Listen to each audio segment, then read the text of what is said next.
shifting our focus from the companies itself that you can work for in Netherlands, how is like the PD Eng and the research? I mean, PD Eng, of course, is more aligned with execution rather Mhm. than research. Could you give us more insight about studying further from just doing a master's, like studying more than just a master's, and how that's like, Yeah. and what is the mentality required, what are the expectations, right? Because Okay. many times I think people take on things without knowing too much by looking at the pages, the advertisements or the pages on the university websites, and what really goes in, right? What the day to day, what the month on month, the life or the activities, they don't really get to know that. So if you can highlight that, it would help.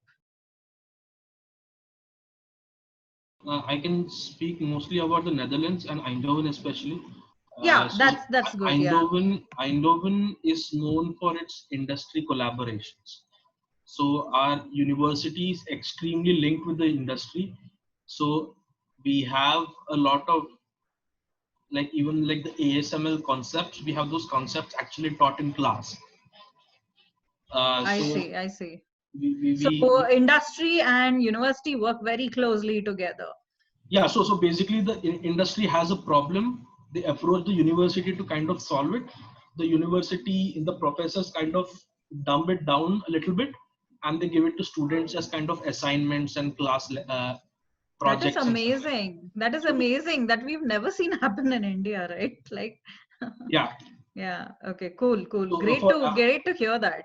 Yeah. another example that I can give you is when I was studying, we had this course where one of the projects in the course was to simulate and model the spread of an infectious disease. So Wow. the classes that are happening right now, the class that is happening right now, they are doing the same thing for COVID-19. They're using exactly the existing data available on the internet, and they're using that to model the spread of disease. So so That so is it, very it so interesting. the university here is kind of very aware about what's happening in the outside world, and the kind of the projects and the classes and the courses that we have, it's very related to all. I see. I see. So That again, is. even in the research world, we have a lot of companies here that are so high tech that they are extremely, they're looking forward to hiring PhDs. So we have a Hmm. lot of companies where you can see like hundreds of PhD people working there doing research. Mm-hmm. So it's not like if you are doing research, you are stuck inside in a university atmosphere. It's not like that, but you'll actually get opportunities to work in the industry as well.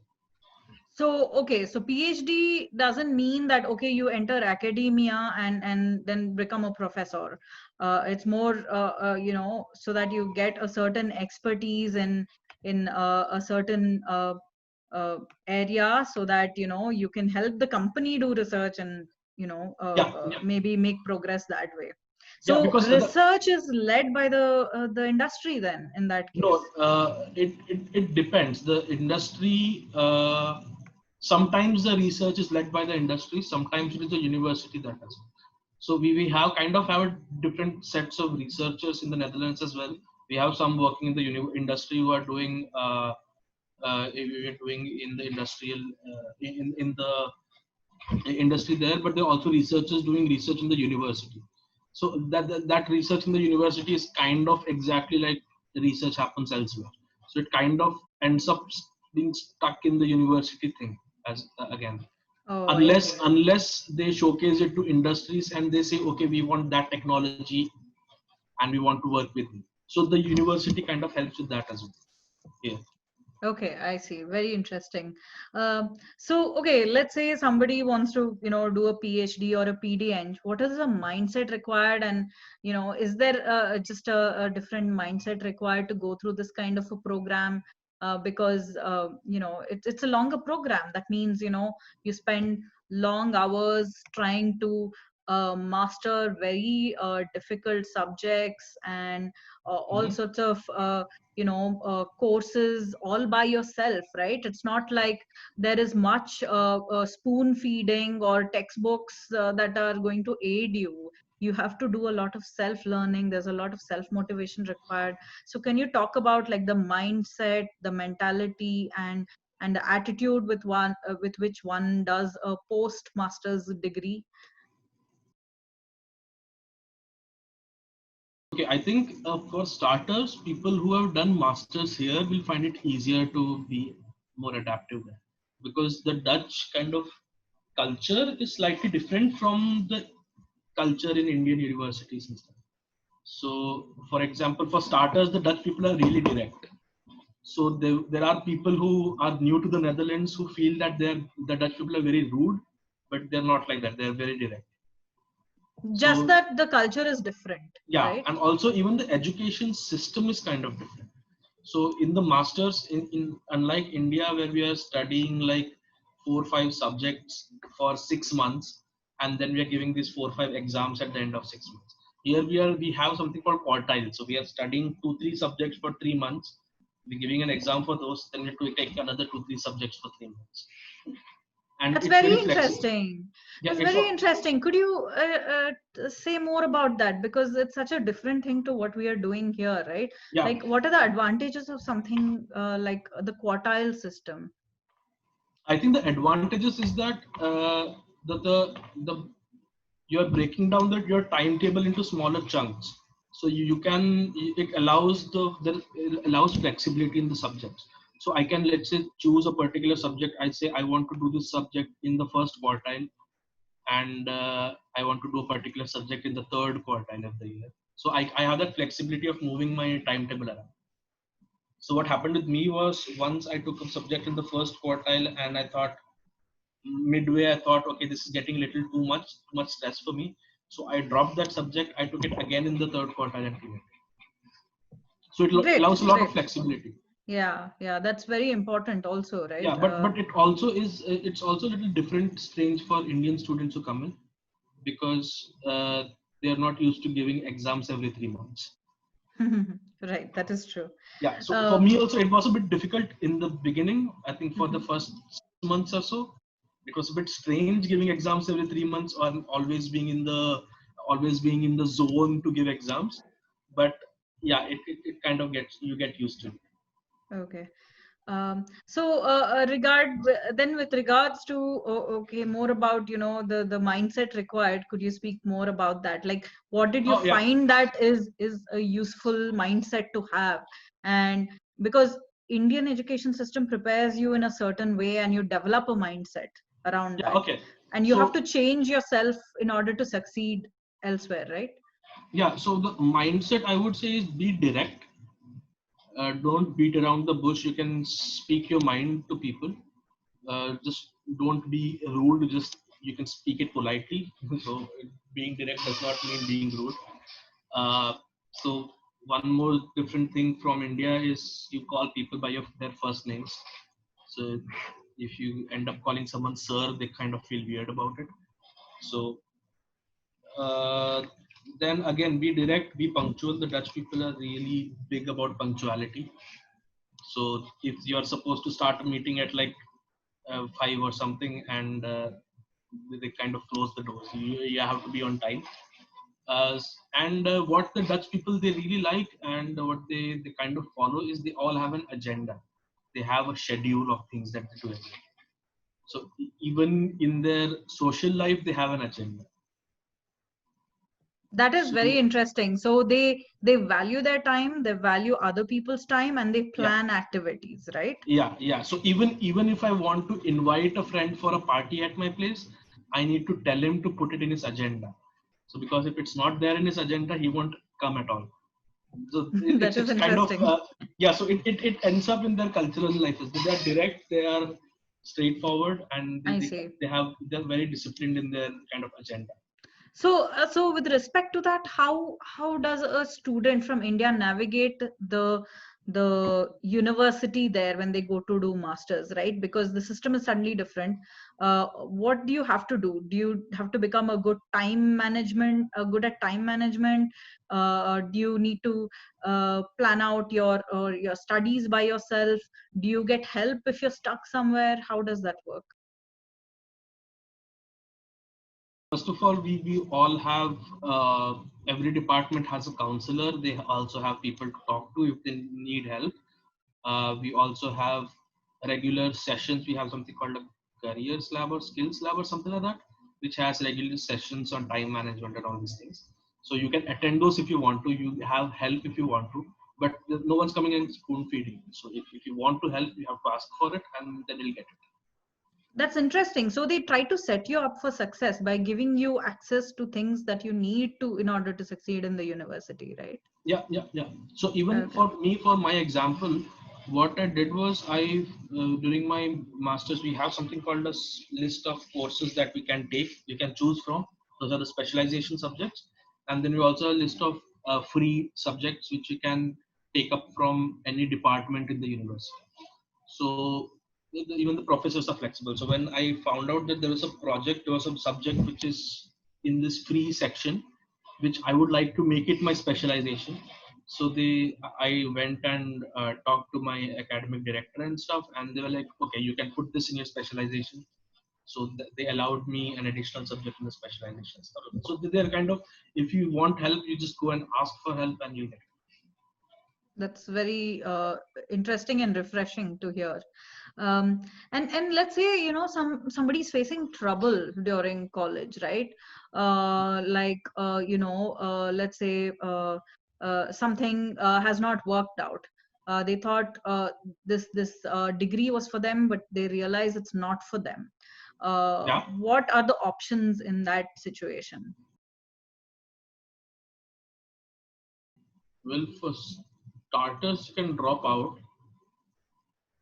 Okay, So other than that, I mean, you can mean you if easily change your branch, or could you, you know? yeah. I mean, Okay. I'm not sure how easy it is, Mm-hmm. but you can kind of pivot your specialization any way you want. Because, for example, you are taking like 120 credits in a year, that ends up being, sorry, you're taking 60 credits in a year, that ends up being 12 subjects, 3 subjects every quartile. So you have 12 subjects that you have to take, but you have an option out of like 200.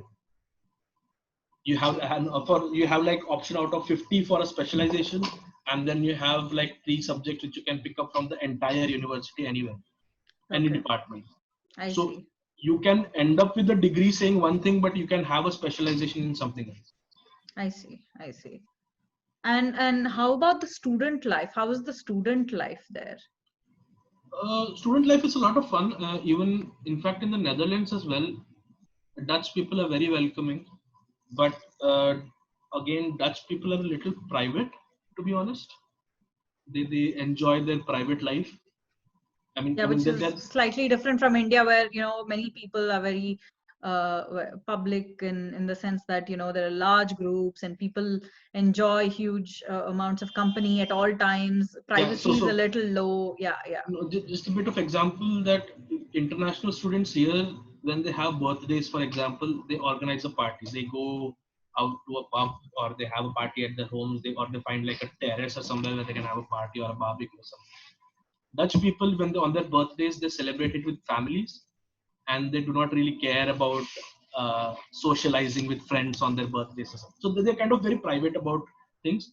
So it's easy to be friends with Dutch people, but it's difficult to be very close friends with them, if you get what I mean. Okay, yeah. I mean, I get that. That But happens but with, yeah. but there are a lot of international people here, Okay. and we have people from all over Europe, and we also have a lot of Indians as well, and even we've got Americans and Canadians, Mexicans from North America. So it's a very international population, I would say. Unless Okay. you say there are like 4 universities in the Netherlands, major universities. They're called technical universities. So you got TU Eindhoven, you got Technical University of Delft, then you got University of Twente. These are the three universities that are kind of famous. We recently added a fourth one to the list, is the University of Wageningen, and that is a university based very much in the north of the Netherlands.